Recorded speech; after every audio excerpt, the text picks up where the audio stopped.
Baik. Assalamualaikum warahmatullahi wabarakatuh. Waalaikumsalam warahmatullahi wabarakatuh. Baik teman-teman semua, alhamdulillah senang sekali pagi ini atau siang ini jam 10 ya.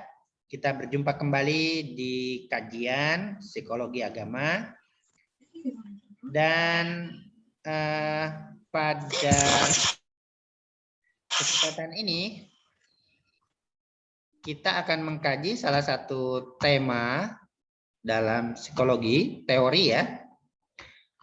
Kira-kira apa tema kita? Sudah tahu ya, sudah lihat RPS? Tentang apa teman-teman? Halo? Keberagamaan healthy minded dan sick soul, Pak. Oke, keberagamaan healthy minded dan sick soul. Siapa yang jawab barusan? Vina, Pak. Vina. Oke. Saya cari Vina mana? Mana Vina? Sebelah mana Vina? Vina Panduwinata. Kan ya? Oke, kawan-kawan semua. Keberagaman sick soul sama healthy minded.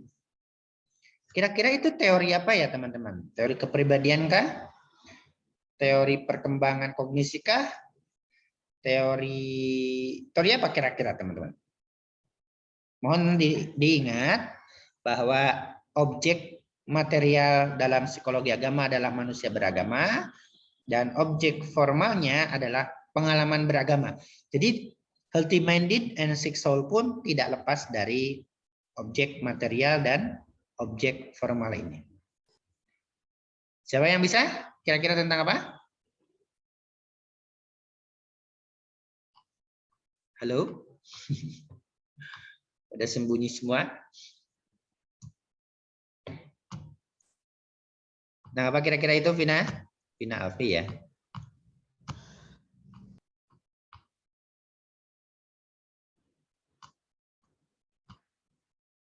Tentang apa, kawan-kawan? Oke, langsung saja kalau gitu. Anda semua pada kemana? Saya ini dulu. Healthy minded and sick soul itu merupakan teori tentang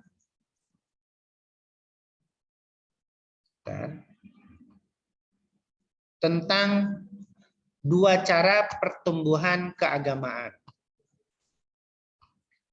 Oke. Teman-teman, sebelum saya uraikan, teman-teman sudah baca belum? Healthy minded and sick soul itu apa? Definisinya, apa ciri-cirinya? Dan kira-kira teman-teman ini masuk di pertumbuhan yang healthy minded atau sick soul? Ada yang sudah baca?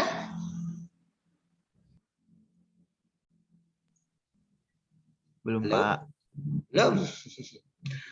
Belum ya? Ada yang sudah baca? Ya, itu adalah tentang dua pertumbuhan keagamaan seseorang. Kenapa recordingnya ini? Dua pertumbuhan keagamaan.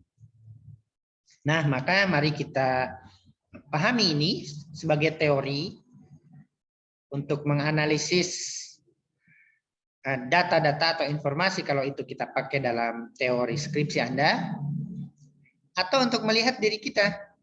Apakah pertumbuhan keagamaan kita itu healthy minded atau sick soul? Oke. Ada yang kira-kira tahu siapa tokoh yang merumuskan atau milik siapa ini, tokoh siapa? Psikolog atau psikolog agama siapa yang merumuskan, menyimpulkan dari penelitiannya itu teori tentang pertumbuhan keagamaan yang healthy minded and sick soul. Ada yang tahu siapa? William James, Pak. Oke, siapa yang jawab ini? Maaf lagi cari file. Siapa yang jawab? Vina lagi ya? William James ya? Di buku apa, Vina? Kurang tahu, Pak. Tapi tadi saya sempat baca ini hasil tesisnya orang gitu, Pak. Apa judul tesisnya, Vina?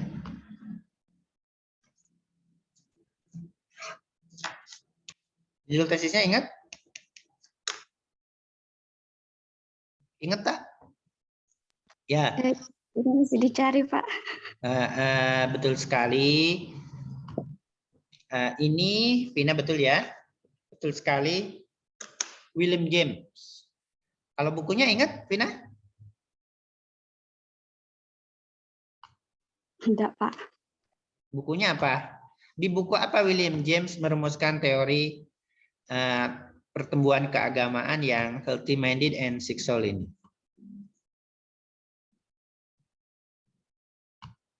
Di buku apa yang sangat terkenal sekali itu?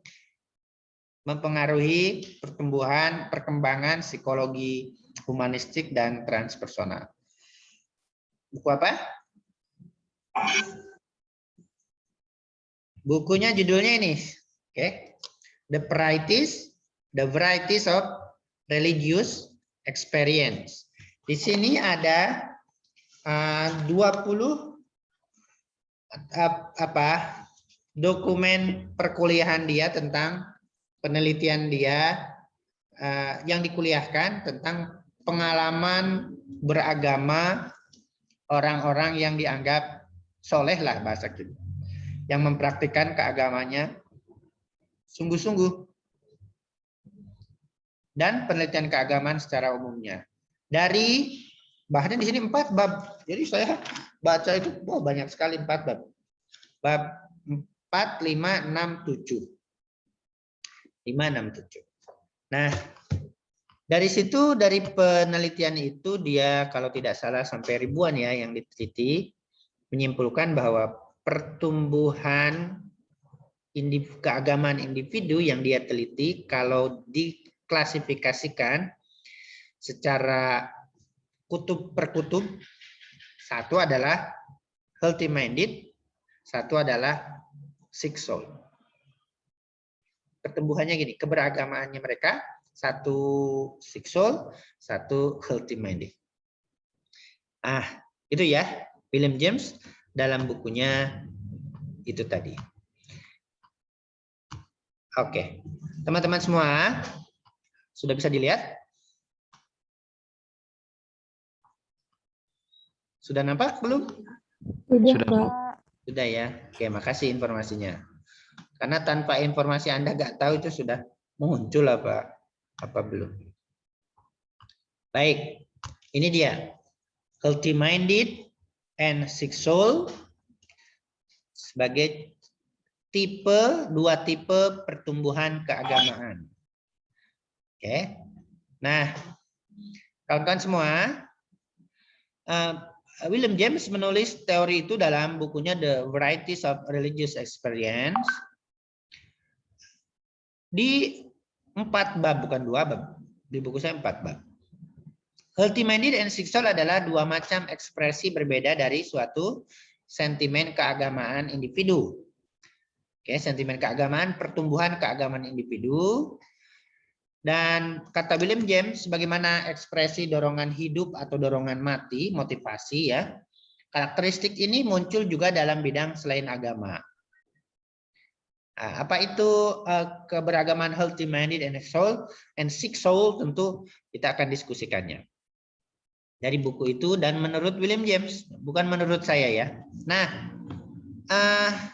itu didapat dari riset-riset dia, teman-teman. Dan sebelum itu William James menjelaskan, mohon diingat, objek formal psikologi agama adalah pengalaman beragama. Menurut dia, William James telah meneliti sekian ratus apa ribu subjek penelitian dan dirangkum dalam 20 kali kuliahan di Universitas Clifford ya. keberagaman itu cirinya yang pertama pribadi. Jadi kalau ingin mendapatkan data atau informasi tentang makna agama, makna beragama bagi kehidupan seorang, bagi kepribadian seorang, maka kata William James, telitilah di sumber asli yang ada di individu-individu itu. Karena itu dia kan dikelompokkan sebagai madhab humanistik kan. Dan yang kedua, emotionality. Pengalaman keagamaan itu berkaitan dengan emotionality. Oke, jadi keberagamaan kita itu sholat, puasa, itu kira-kira teman-teman lebih cocok emotionality-nya atau rationality-nya teman-teman? Sholat kita Allahu Akbar. Itu mana yang menonjol? Sisi emosinya atau sisi rasionya teman-teman? Emosi, Pak. Emosi lah, makanya pelan gerakannya kan. Tidak banter toh. Diusahakan khusyuk. Kalau rationality ya tidak khusyuk dong. Pokoknya gerak 4 rakaat dari takbir sampai salam selesai kan? Atau bahkan dia bilang sholat itu kan lidzikrillah, untuk mengingat Allah. Saya sudah ingat Allah, jadi nggak perlu sholat katanya. Berarti dia beragama bukan mengedepankan emotionality. Padahal beragama itu William James saja bilang persoalan emotionality. Oke. Nah, kemudian ciri pengalaman keagamaan itu adalah keanekaragaman, variety. Makanya judulnya The Varieties of Religious Experience. Oke. Nah, teman-teman, karena itu dalam cara kita berislam, ini kan beragama nih, William James umum sekali. Dalam cara kita berislam, teman-teman, untuk menjadi muslim atau muslimah yang baik, jadilah diri sendiri. Ya. Jadilah diri sendiri, gak usah ikut cara orang. Maksud saya, kalau teman-teman punya cara menjadi muslim yang baik dengan amalan tertentu, amalkanlah itu. Gak usah ikut amalan temennya yang berbeda. Kalau saya tanya, mana Vina tadi? Vina, apa amalan keislamanmu yang paling sering kamu lakukan untuk proses perkembangan kamu menuju seorang muslim yang baik? Apa? Sholat malam kah? Baca Quran kah? Atau apakah? Baca Al-Quran sih, Pak. Oke. Sama Paling itu 1. Sama apa?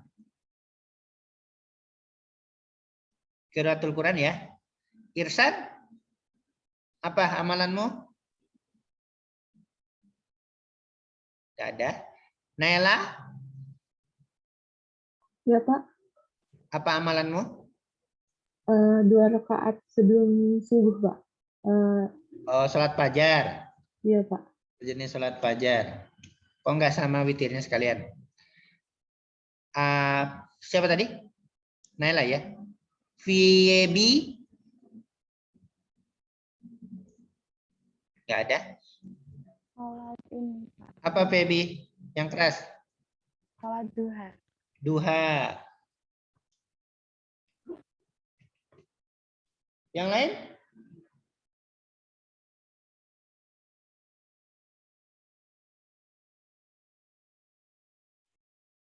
Siapa yang lain yang mau berbagi amalan yang paling dilakukan sebagai upaya menjadi seorang menuju keberagamaan, keislaman yang diinginkannya? Ada lagi? Gak ada? Sholat 5 waktu, Pak. Siapa itu? Rosi. Apa Rosi? Siapa tadi? Ya mungkin ada sholat berjamaah ya. Oke. Dari 4 sini saja, Pina, Naila, Piebi dan siapa tadi? Ada qiraatul Quran, ada sholat fajar, ada duha, ada sholat jamaah. Nah, itu sudah sangat prioritas toh teman-teman. Kalau ada yang memang bisa mengantarkan, tadi kalau kelas tadi ada sholawatan, ada dalail, ada apa itu. Kalau ini jalan yang bisa teman-teman tempuh untuk menjadi seorang muslim yang baik, ya itulah, tempuhlah itu ya. Sholat. Mungkin ada yang puasa Daud yang kemarin itu, ada puasa Senin Kemis, itu dia. Karena William James mengatakan tempuhlah cara kita, jangan ikut-ikutan cara orang yang belum tentu cocok. Oke?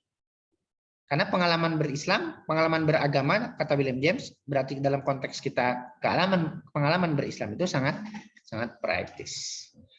Itu ya kawan-kawan semua. Nah, fenomena healthy minded and sick soul ini memang fenomena yang hitam putih ya, tetapi tentu kita ingin melihat saja gambaran ya untuk diri kita dan untuk penelitian. Memang William James dikritik teman-teman di buku itu seperti menjudge gitu. Menjudge orang dengan sehat dan sakit. Tapi William James bilang, saya tidak menjudge, saya hanya menyediakan kategori bagi riset-riset dan data-data yang diperoleh dari pengalaman keagamaan yang private tadi, yang emotionality tadi, dan yang prioritas tadi gitu. Nah, tipe pertama ini teman-teman. Mungkin ada respon dulu, pertanyaan dulu. Monggo. Ada pertanyaan? Tidak? Aduh, teman-teman ini sembunyi semua. Belum ada, Pak. Belum ada, Rosi? Ya. Kawan-kawan semua. Ya ada dong, 1, 2. Biar saya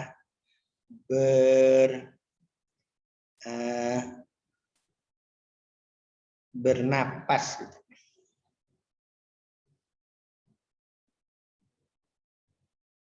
Oke, kalau enggak berarti mari kita lanjutkan.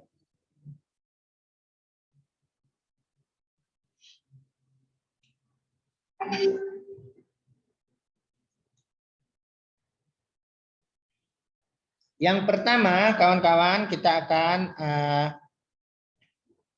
lihat healthy minded itu kayak mana karakteristiknya, kemudian definisinya kayak mana gitu ya. Mari kita lihat, dan tentu kalau kita lihat keberagaman kita ada di healthy minded apa di sick soul gitu. Oke. Nah, ini dia. Kalau lihat gambar bunga itu identik dengan apa, teman-teman? Itu tuh keindahan ya. Keindahan, hal yang positif ya. Bahkan bunga teratai yang tumbuh di comberan itu, di air kotor, itu maknanya dalam sekali ya, Sanana, dalam konteks agama Buddha.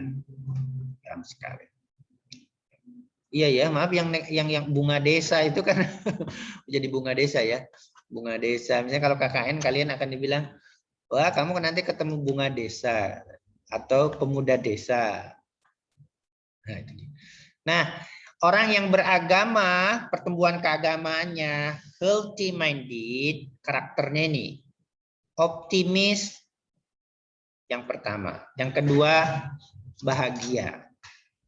Nah, kawan-kawan, tentu itu pertanyaan penting buat kita ya. Apakah kawan-kawan dengan beragama, dengan memeluk agama Islam ini, teman-teman itu hidupnya optimis? Oke, tentu jawabannya ada di masing-masing ya. Apakah dengan berislam ini sholat, puasa, tadi ada yang qiyamul lail, ada yang sholat duha, sholat fajar, itu berpengaruh terhadap kehidupannya yang optimis atau tidak? Jika iya, berarti teman-teman beragama, berislam secara healthy minded. Kemudian yang kedua, ciri orang yang beragama healthy minded adalah bahagia. Bahagia. Apakah teman-teman bahagia dengan beragama ini? Berislam ini? Apakah kita semua melaksanakan sholat dengan penuh keceriaan, sukacita? Setelah sholat itu perasaannya, emosionalitinya tadi senang, plong. Kalau iya, berarti kita beragama secara healthy minded ini. Yang kedua, ekstrovert, terbuka ya. Ketiga ya, ekstrovert, terbuka, nyaman diajak bicara, tidak misterius gitu. Tapi kata James dalam penelitian dia, orang beragama itu tidak beragama healthy minded itu tidak reflektif, karena ini kasus ini karena subjek penelitiannya teman-teman orang-orang Kristen yang punya keyakinan dosa warisan. Nah, kata William James, orang yang terpaku dengan dosa waris kemungkinan dia akan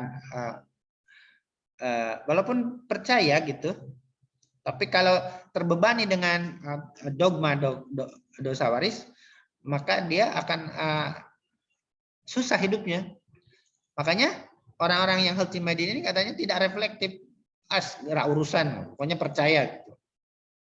Nah, kita enggak ya, enggak ada konteks itu. Dan yang selanjutnya biasanya berhubungan dengan teologi liberal, transformatif gitu ya, yang tidak ketat gitu. Ini dia. Mungkin kita dalam konteks kita ya bukan hanya teologi ya, mungkin fikih ya, aliran kalam. Kalau dulu di pesantren atau di SMA memang apapun harus Asy'ariyah misalnya. Apapun harus misalnya Maturidiyah atau apa gitu. Apa-apa harus sesuai dengan aswaja. Mungkin sekarang teman-teman sudah lupa tuh terminologi aswaja apa itu ya. Masuk saya itu sudah nggak peduli saya itu aswaja apa enggak. Yang penting melaksanakan rukun iman, rukun Islam, diserahkan ke yang di atas. Oke. Dalam fikih juga mungkin ya, dulu teman-teman ada ya, saya termasuk yang diajari Ustadz saya di kampung bahwa takbiratul ihram itu harus betul-betul Allah, ingat ke Allah gitu, gak ingat jemuran, gak ingat apa. Ada Soraya Rosi diajarkan gitu. Sehingga takbiratul ihram bisa sampai 12 kali, bisa sampai 9 kali, 7 kali. Allah, muter. Fikihnya gitu, kalau nggak gitu nggak sah sholatnya. Wah, sekarang jalan berdiri sudah Allahu Akbar selesai ya. Sekarang sudah terbuka ini. Sudah tidak kaku kayak dulu itu. Oke, kemudian ada juga ciri yang lain bahwa keberagaman healthy minded itu perkembangan keagamaannya adalah perkembangan keagamaan yang bertahap. Jadi yang healthy minded ini kalau ada perubahan, terima kasih Wahyu, kalau dia berubah, bahasa anak muda sekarang apa? Hijrah, itu gradual, itu bertahap. Bukan yang ujung-ujung perubahan yang drastis itu, kalau itu kan konversi toh. Besok ada diskusi. Berubahnya itu berubah bertahap. Berubahnya bersifat bertahap karena private tadi, karena emotionality tadi, karena practice tadi. Nah, jadi kalau ada teman-teman yang berubah secara drastis, bajunya wes itu bukan yang healthy minded, itu yang sick soul nanti itu. Konversi itu. Oke, kalau yang ini itu bertahap, dipahami, baru dijalankan, dipahami lagi, dijalankan. Itu dia. Nah, kawan-kawan, itu karakteristik orang yang beragama healthy minded, kata William James. Nah, ini penjelasannya ya, teman-teman. Biasanya kata dia dalam penelitian dia, orang beragama healthy minded itu kebanyakan ini perempuan. Memang dalam psikologi agama, risetnya teman-teman, orang perempuan itu lebih religius dari laki-laki. Saya baru yakin itu secara empirik setelah punya anak laki-laki dan perempuan, Wahyu, Rosi, Ananda. Kalau yang perempuan itu, Wahyu, Sanana juga ada sini. Kalau yang perempuan itu, anak perempuan bilang, karena kakak nomor 1 kan panggilannya teteh ya. Teh, ayo sholat jamaah. Kalau saya ke masjid. Itu nggak bilang sampai 3 kali sudah siap pakai ruku. Itu Wahyu. Kalau yang nomor 2 panggilannya A ya karena punya adik. Ayo sholat. Itu kalau belum 11 kali mungkin. Disuruh sholat malah nyandar di mana. Pura-pura tidur. Wah, pokoknya yuk memang kita laki-laki itu harus paling lebih sering minta maaf sama orang tua itu. Karena sekian kali lipat lebih banyak menjengkelkan orang tua. Betul. Sama itu pengalaman ngobrol sama bapak-bapak lain sama. Saya itu yang laki-laki Masya Allah itu ujian kesabaran betul ya. Betulkah?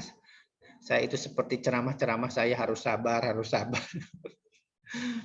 Itu yuk kayaknya kita itu yang laki-laki ini harus lebih sering minta maaf sama orang tua karena dulu waktu kecil itu paling bikin banyak sedih orang tua kan. Disuruh makan bentak ibunya. Dimasakin telur pengen ayam. Besok dimasakin ayam pengen telur, bolak-balik pengen sosis. Gitu yuk, itu cari-cari alasan. Kalau yang perempuan, ayo makan, sediain piring ini cuma nyari nasi sendiri, lauknya. Itu luar biasa ya kita ini yuk.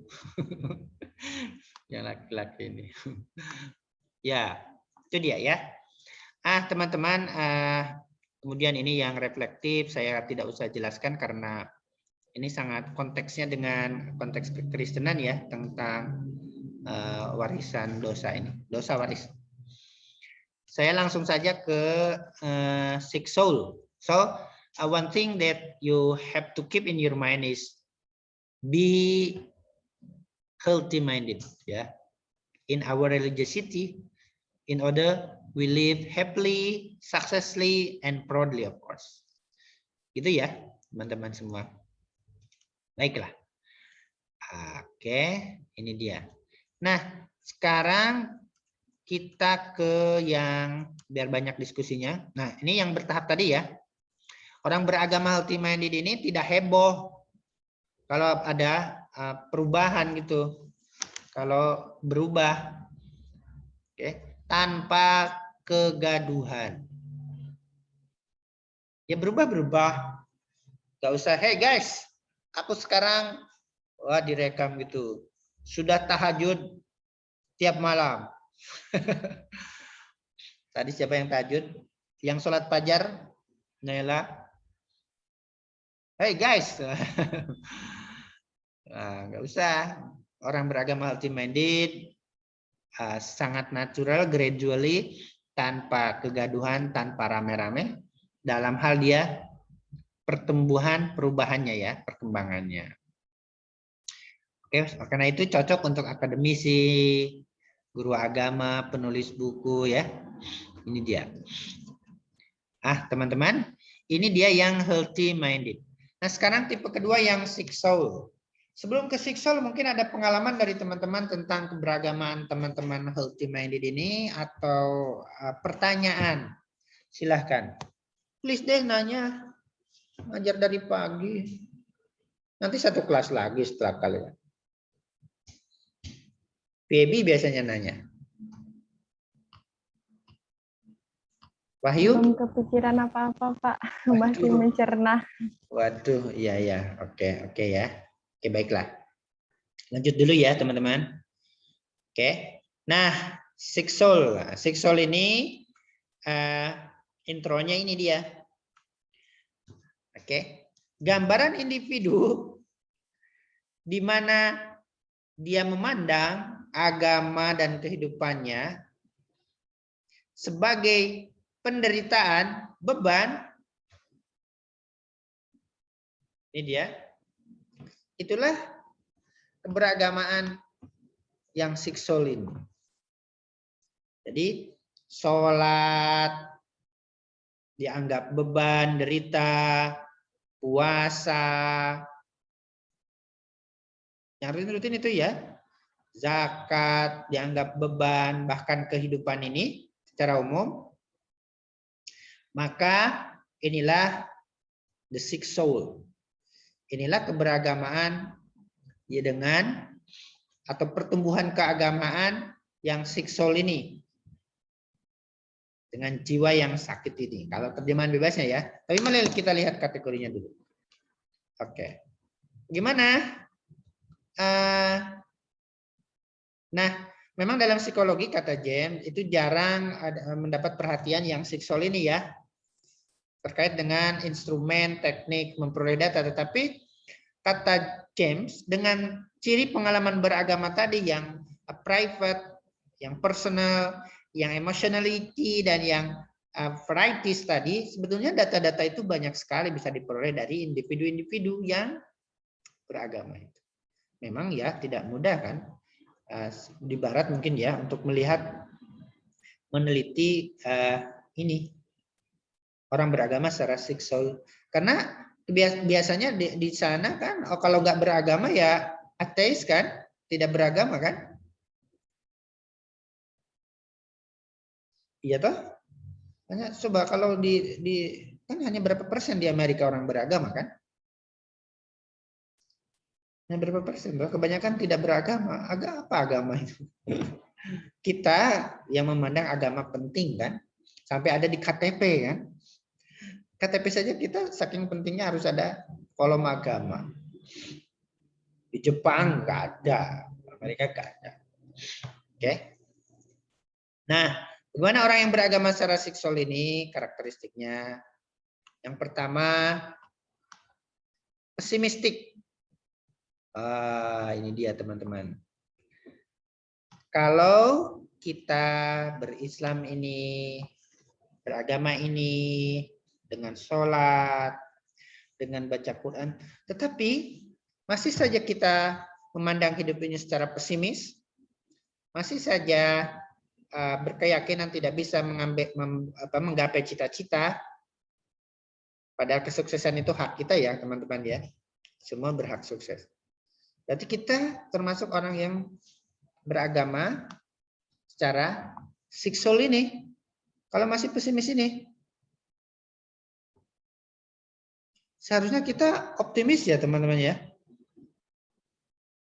Apalagi agama Kristen ya teman-teman. Dengan percaya Yesus sebagai juru selamat, Tuhan dan juru selamat kami, mereka bilang ya, sudah pasti masuk surga. Sudah pasti nanti diberi rumah oleh Tuhan di surga, sudah pasti diberi makan di surga. Kalau wahyu kan bayangan surga itu bukan rumah dan makan ya, kalau wahyu bidadari kan. Bidadari. Oke. Pesimis. Yang kedua introvert. Tertutup. Ya kalau ya ada ya teman kita itu kalau di kuliah ini mungkin belum tetap muka ya kalian. Dulu ya di SMA mungkin di pesantren ada orang yang misterius itu ya. Kita mau ngajak ngobrol aja sampai takut gitu. Ya kalau kita berkepribadian tertutup dengan keberagaman kita, tertutup di sini dalam pengertian luas ya teman-teman, misalnya eksklusif, hanya memandang diri sendiri paling benar, yang lain salah, itu beragama siksol. Kalau teman-teman sholat subuhnya kunut, dan memandang yang tidak kunut salah, itu beragama siksol. Sama, teman-teman yang subuhnya tidak kunut, memandang yang sholat subuhnya kunut sebagai salah, nah itu beragama siksol. Karena ini introvert. Introvert secara personality kan tertutup. Dalam makna yang lebih luas, tertutup terhadap perbedaan. Dan penuh pertimbangan, ini juga introvert ya. Nah, oke, teman-teman. Bermanfaat ya buat kita. Selain sebagai penelitian nanti. Pendukung teologi yang ketat. Nah, kalau yang tadi itu sudah nggak peduli lagi saya aswaja apa tidak, saya asy'ari apa tidak, yang penting menjalankan perintah agama, tidak maksiat, tidak menyakiti orang, tidak ganggu orang, tidak memaksa orang. Nah, kalau yang ini makanya cocok jadi teolog. Pokoknya sekali teologinya Asy'ariyah, Asy'ariyah. Sekali fikihnya Hanafiyah, Hanafi. Tidak Syafi'i, tidak apa. Selain itu tidak diterima. Nah, itu jadi beragama, pertumbuhan keagamanya seksual. Tentu kita pernah mengalami itu ya teman-teman. Mungkin fase tahun berapa dulu. Ya, mungkin ya fase itu ya. Saya termasuk gitu ya, di pondok saya yang kedua itu di Gontor itu. Misalnya baca Quran itu ya nggak wudu, nggak apa-apa, nggak dibicarakan orang. Kalau di pondok yang pertama, wah harus wudu itu. Harus wudu. Oke, contoh itu ya. Cenderung pada perubahan keagamaan yang luar biasa, drastis gitu. Kalau berubah itu drastis, ujug-ujug. Ini yang konversi itu dan kita akan mendiskusikannya besok ya, teman-teman. Ini contoh beragama, pertumbuhan keagamaan yang seksual. Nah, kalau berubah itu drastis, sekali berubah harus totally gitu. Tidak pelan-pelan, tidak pemaknaan gitu. Baik, sampai sini mungkin ada pertanyaan sebelum ke faktor eksternal dan internal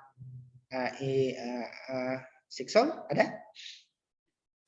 Atau saya jelaskan dulu ya, biar utuh. Nah, teman-teman, kalau di internet nyari gambar seksual, itu hitam semua ini. Hitam-hitam, karena mungkin sudah bahasa yang terkait dengan kultur ya. Yang pertama, faktor eksternal yang bisa menjadikan orang beragama secara seksual ini bencana. Bencana.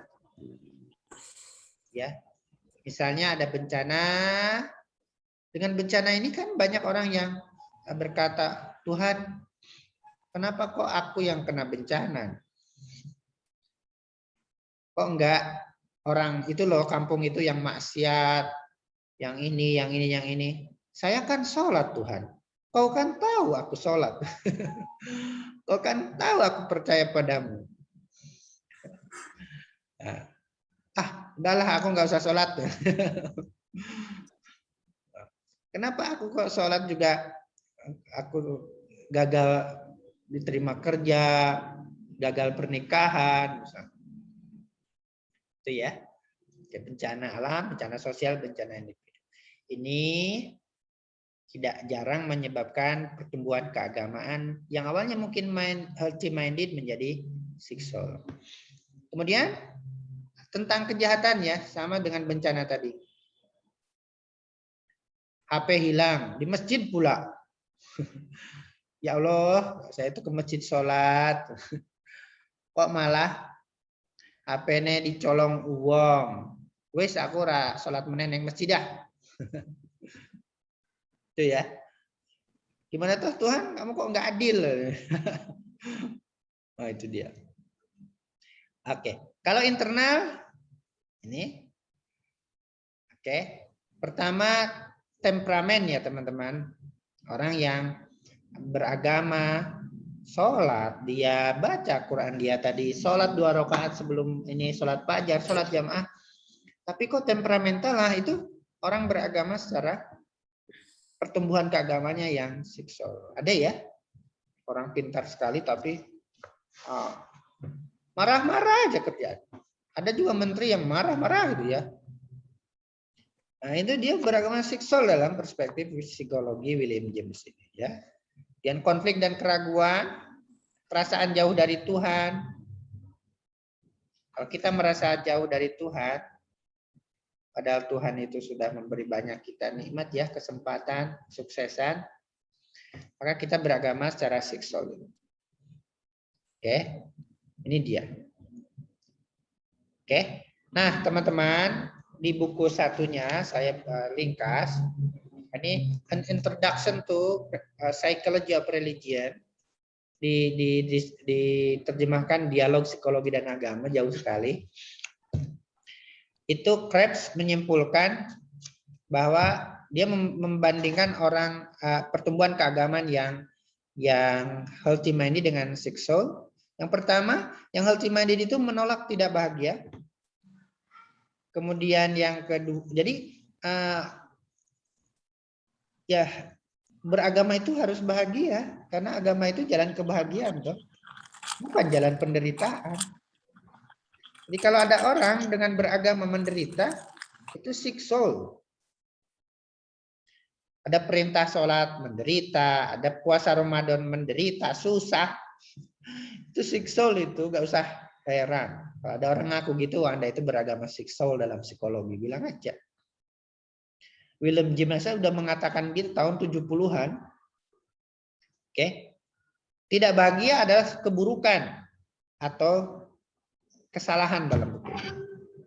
Dia harus bahagia. Bahagia itu hak kita, hak seseorang. Di buku saya yang tahun 2008, saya sudah menulis itu. Tidak bahagia sama dengan tidak bersyukur pada Tuhan. Belum kenal pemikiran William James. Bergairah menikmati hidup. Agamanya memberi guide bahwa hidup ini bergairah. Hidup seperti diselubungi langit biru, bunga-bunga, dan burung-burung. Ini di Amerika ya. Burung-burung itu di Amerika sebagai keindahan kan. Kalau di kita kekotoran, di kampus ini kekotoran kan. Dengan burung-burung itu kampus jadi kotor ya. Di dinding-dinding ini nggak dibersih-bersihin. Oke. Langit biru itu tanda keindahan ya. Tidak berpikir jahat tentang manusia dan Tuhan. Nah, orang ultimate ini selalu husnudon sama sesama dan apalagi sama Tuhan. Karena Tuhan maha baik kan? Karena Tuhan maha baik pasti memberikan yang terbaik untuk kita masing-masing. Oke, yang sick soul mengeluh atas keadaan. Ya Allah, saya itu pengen kuliahnya itu psikologi tapi di UI gitu. Di UGM. Itu ya Feby ya. Kok lulusan yang UIN ya Allah. Pada aku ki wis doa ke bien. Itu ya Ananda, Ilham. Ananda. Nah, kalau masih begitu,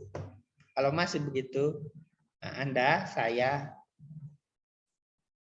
beragama secara seksual, tidak berhasil bersyukur dengan berislam ini, ya kan? Menggeliat sakit terhadap hidup. Menggeliat M ini ya. Menggeliat sakit. Hidup dianggap sebagai sakit. Kuliah di psikologi UIN sebagai bencana. Sebagai pilihan terakhir ya bolehlah. Tapi jangan sebagai bencana, tapi sebagai peluang. Oke. Kemudian hidup di ambang derita, ya Allah. Manajemen ya. Hidup sebagai derita. Kuliah di visum sebagai derita. Jangan. Kalau begitu ya seksual itu. Tapi bahagialah kuliah di visum. Karena murah. Karena begini-begini. Karena psikologi yang Islam. Pada agamanya tidak sekuler. Nikmati kuliah di Visum, psikologi Visum. Oke. Kuliahlah di Visum seperti diselubungi oleh langit biru, bunga-bunga dan burung-burung. Berpikir positiflah kepada Tuhan dengan diterimanya di psikologi Visum. Pasti itu yang terbaik. Jangan sebagai derita ini. Jangan ya. Oke. Tuhan, agama, dan hidup untuk orang yang tipe pertumbuhan keagamaannya seksual ini dianggap sebagai penderitaan, sebagai kesedihan. Oke. Karena itu kesuksesan, kemenangan adalah perjuangan yang sangat berat. Tidak mungkin. Pesimis kan ini? Tidak mungkin sukses. Abot. Wes angel. Jawane ngono ya. Wes angel. Wes ora mungkin aku. Aku ra iso aku. Urung-urung. Aku ra iso. Angel. Nah, itu orang yang berislam, beragama, tetapi tidak berhasil menjadikan dirinya bahagia, optimis, terbuka, dan lain-lain tadi. Oke, teman-teman, itu inti-inti dari pikiran William James dari riset dia yang menyimpulkan dua pertumbuhan keagamaan dari subjek-subjek penelitian yang dia teliti. Ada yang pertumbuhan keagamaannya secara healthy minded, dicirikan dengan optimisme, dicirikan dengan kebahagiaan, bahagia, dicirikan dengan sifat yang terbuka, ekstrovert, dicirikan dengan tidak reflektif terhadap hal-hal yang keagamaan yang rumit. Kemudian yang keempat, tidak ketat dalam berteologi, dalam berfikih, dalam berilmu kalam. Kemudian yang kelima, kalau ada mengalami perubahan, dia perubahannya bertahap, pelan-pelan, tidak ujuk-ujuk. Dan yang pertumbuhan keagamanya yang seksual dicirikan dengan pesimistik, kemudian introvert, kemudian penuh pertimbangan, nggak punya pendirian, kemudian ketat, take it or leave it, pokoke gitu, dalam berteologi, dalam berfikih, dan kalau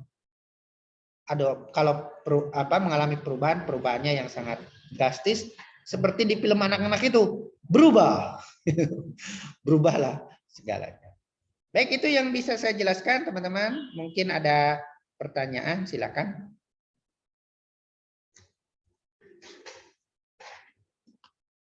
Monggo. Siapa yang mau bertanya?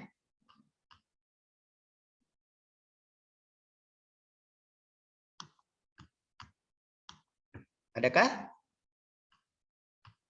Saya ingin bertanya, Pak. Iya. Saya Kan itu ada Kanana ketika ya. ada seseorang ketika dia sudah mulai hijrah ke tahap yang lumayan tinggi ya Pak ya, udah mulai mengenal agama, terus juga udah menutup aurat, tapi tiba-tiba di pertengah perjalanan dia kembali seperti semula. Kalau enggak, ada orang itu juga udah belajar tentang agama, dalam agama juga sudah bagus, tetapi tiba-tiba murtad. Kalau seperti itu, kira-kira kenapa ya Pak? Ya, baik. Ada dua pertanyaan kurang lebih ya, Sarana. Ada yang orang murtad, yang terakhir itu akan kita diskusikan di materi atau teori tentang konversi, Sarana, besok ya. Kemudian ada orang yang sudah berjilbab, sudah nutup aurat, kemudian kembali lagi tidak menutup aurat ya, kembali semula gitu ya. Oke. Kira-kira teori apa yang cocok untuk menilai itu ya, teman-teman? Mungkin salah satu teori orientasi sikap dan perilaku keagamaan. Kita bisa lihat, bisa tanya ke orang itu, dulu motivasimu berjilbab apa toh? Jangan-jangan ada faktor peneguh, kata Peter. Judge Peter ya. Jangan-jangan dia disuruh, kalau itu pacarnya, disuruh pacarnya atau calon suaminya untuk berjilbab. Kalau betul datanya atau informasinya begitu, berarti dia berjilbab tidak secara intrinsik, tosanana. Tidak bukan atas dasar perintah Allah, tetapi karena peneguh enforcement tadi. influencer bahasa kita sekarang ya, bahasa medsos ya. Karena motif memenuhi syarat calonnya itu. Mungkin calonnya setelah itu meninggalkannya atau gak jadi, maka karena ketika faktor peneguhnya tidak ada, bahasa Judge Peter ya, agama sebagai yang diperteguh, maka dia akan melepaskannya.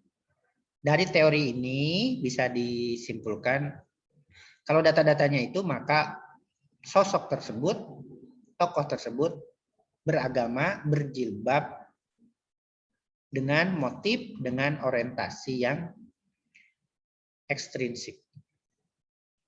Itu teori yang kemarin ya, Sanana. Nah, kalau yang sekarang itu kan kita ingin melihat pertumbuhan keagamaan, karena pertumbuhan berarti kan tidak di titik berhenti, tidak final, masih perkembangan. Itu ya, Sanana. Makanya penting sekali kita untuk menanamkan niat kita dalam beragama itu apapun.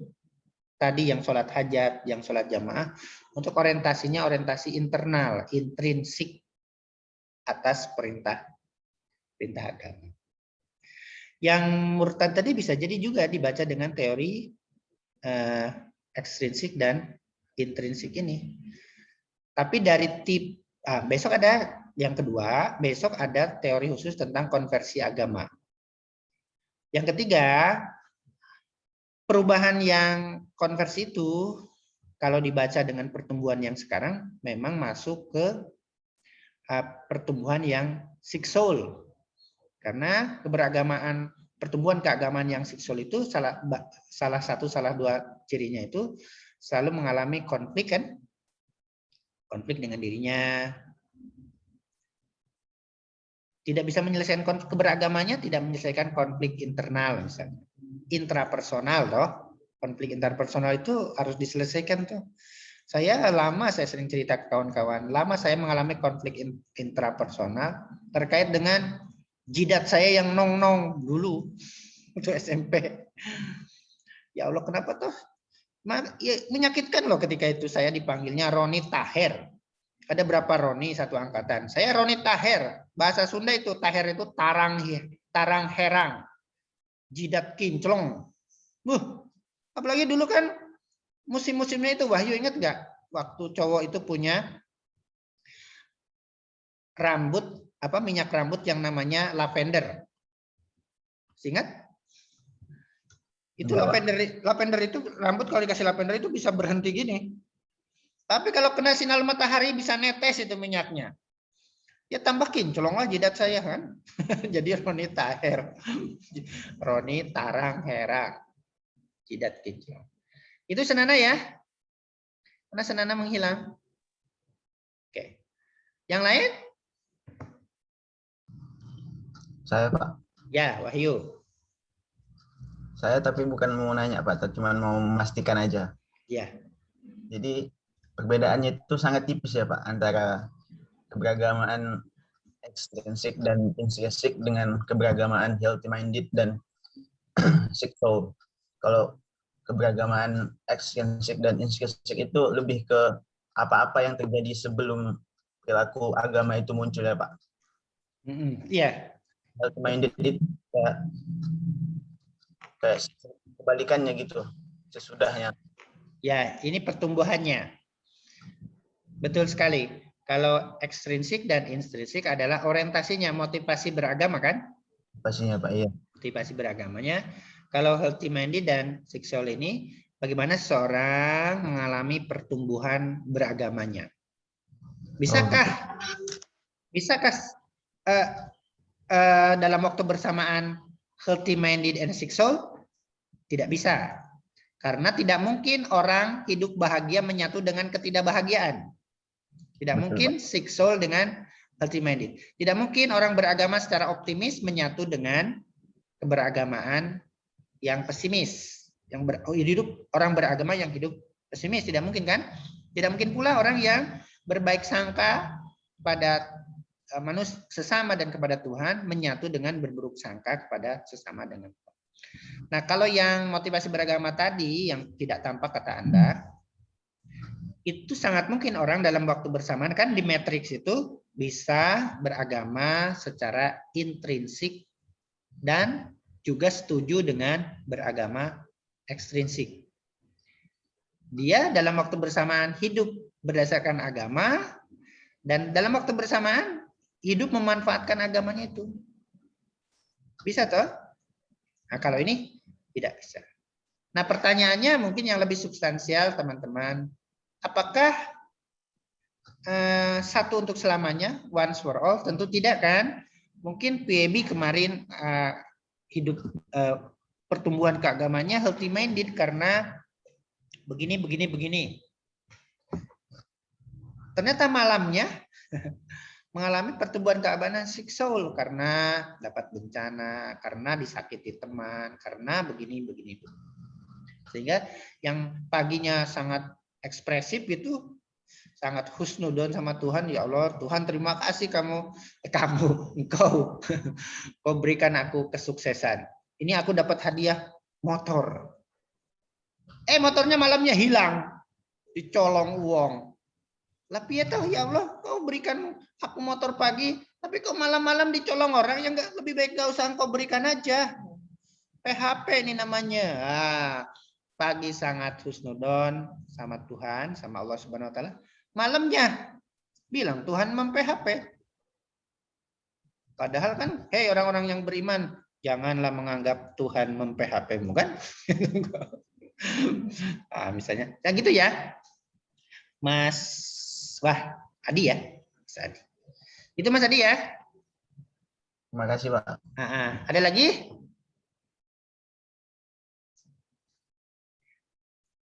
Kalau tidak ada, saya udah belum memfoto sheet yang kedua kayaknya ya. Saya foto dulu ya untuk presensi. Oke, teman-teman. Saya kira itu, kalau tidak ada lagi pertanyaan, setelah ini saya masuk kelas terakhir. Mohon diingatkan saya untuk mengirim beberapa slide yang belum sesudahnya juga ya di WAG supaya saya tidak lupa. Kalau tidak ada lagi teman-teman, tentu saya mengucapkan terima kasih kepada kawan-kawan atas partisipasinya di perkuliahan daring pada kesempatan ini. Ini salah satu teori dalam psikologi agama dari William James yang bisa Anda gunakan untuk menganalisis di skripsi nanti mungkin. Dan yang dekat dengan kita mungkin bisa melihat tipe pertumbuhan keagamaan kita. Mirip mata kuliah akhlak tasawuf ya. Apakah keberagaman kita beragaman yang pertumbuhannya yang healthy minded atau sick soul? Kalau sick soul berarti mari kita shifting, mari kita change to be healthy minded one. Let's close our class today by reciting Alhamdulillah. Alhamdulillahirrahmanirrahim. Thank you very much for your attention. I beg your pardon for my lag, my mistake, and support. Assalamualaikum warahmatullahi wabarakatuh. Waalaikumsalam warahmatullahi wabarakatuh. Terima kasih, Pak. Terima kasih, Pak.